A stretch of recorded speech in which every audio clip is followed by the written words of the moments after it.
দেশের বিনিয়োগ পরিবেশ এবং শিল্প খাতের বিদ্যমান চ্যালেঞ্জগুলো নিয়ে আলোচনার লক্ষ্যে শীর্ষ ব্যবসায়ী নেতাদের সাথে আনুষ্ঠানিক বৈঠকে বসেছেন প্রধানমন্ত্রী তারেক রহমান। প্রধানমন্ত্রীর কার্যালয়ে সকাল 11টায় এই বৈঠক শুরু হয়েছে। এ নিয়ে আরও জানাতে সেখান থেকে আমাদের সাথে যুক্ত হচ্ছেন সহকর্মী সাব্বির রোজ। ব্যবসায়ীদের মধ্যে কারা কারা এসেছেন, বিনিয়োগ ও শিল্পের কোন কোন বিষয়গুলো আলোচনা হচ্ছে বা হবে আমাদেরকে জানাবেন।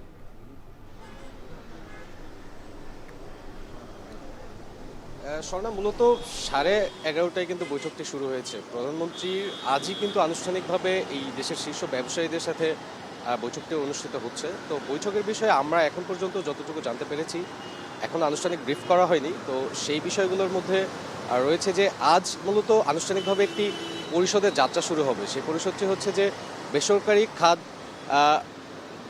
পরিষদ, উপদেষ্টা পরিষদ।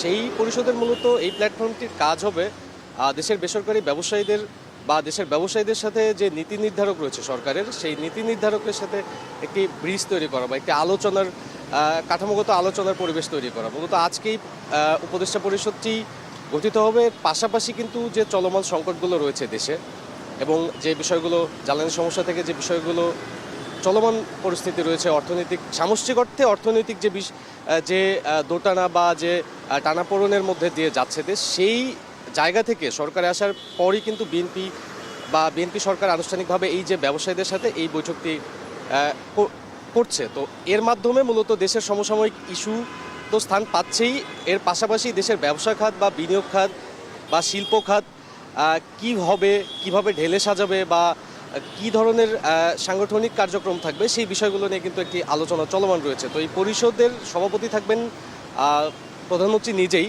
এবং এই বৈঠকটিতে উপস্থিত রয়েছেন বাণিজ্যমন্ত্রী রয়েছেন, তারপরে অর্থমন্ত্রী রয়েছেন, শিল্পমন্ত্রী রয়েছেন। এছাড়া আমরা দেখেছি যে দেশের কিছু শীর্ষ ব্যবসায়ীরা তারা কিন্তু এই বৈঠকটিতে অংশগ্রহণ করেছেন।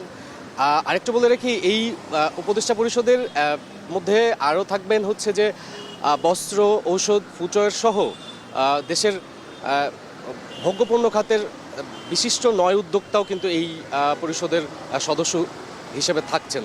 তো মূলত এই বৈঠকটি শুরু হয়েছে 11:30টায়।